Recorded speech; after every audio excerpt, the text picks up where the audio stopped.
Absent des terrains depuis la mi-juillet, Josip Ilicic n'est pourtant pas blessé, mais son mental l'est.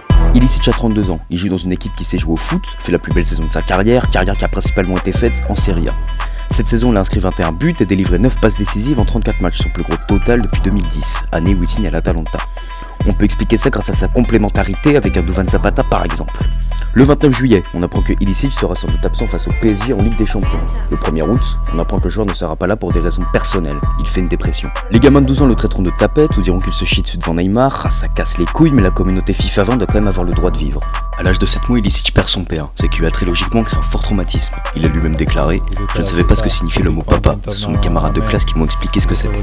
Une enfance très compliquée, voire même traumatisante. Très sensible de nature, le Slovaque aurait très mal vécu le confinement, plus que la moyenne. À ce stade, on peut même parler d'hypersensibilité. Mais qu'est-ce que tu me baragouines ? Normal, à Bergame, le coronavirus chinois fait énormément de dégâts. Alors ceci est l'Eco di Bergamo, c'est le journal de Bergame, celui que tout le monde lit ici.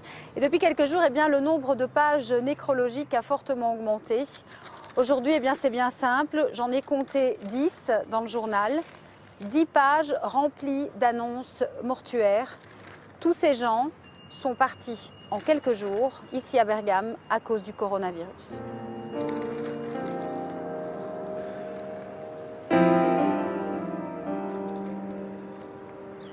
Le maire de Bergame doit tout organiser pour sauver les vivants, mais aussi s'occuper de faire reposer les morts. Nous avons dû ouvrir l'église du cimetière et la chambre mortuaire pour mettre les cercueils et les corps des personnes qui étaient trop nombreux dans les morgues des hôpitaux. Car le nombre de morts est vraiment énorme et probablement encore plus élevé que le chiffre officiel. Pour ceux que ça intéresse, je vous cale le lien pour regarder le reportage en complet dans la description. Histoire de rajouter une couche, la presse italienne a dit que le joueur était rentré en Slovaquie et aurait surpris sa femme au lit avec un autre. Rumeur qui a été démentie par le joueur sur Insta. Ça a dû foutre un sacré coup au moral du bonhomme qui est déjà assez fragile. Aujourd'hui, on parle même d'une fin de carrière. Je le répète, mais Ilicic a seulement 32 ans, mais il a encore quelques petites années devant lui. Enfin si son corps et surtout son mental lui permet.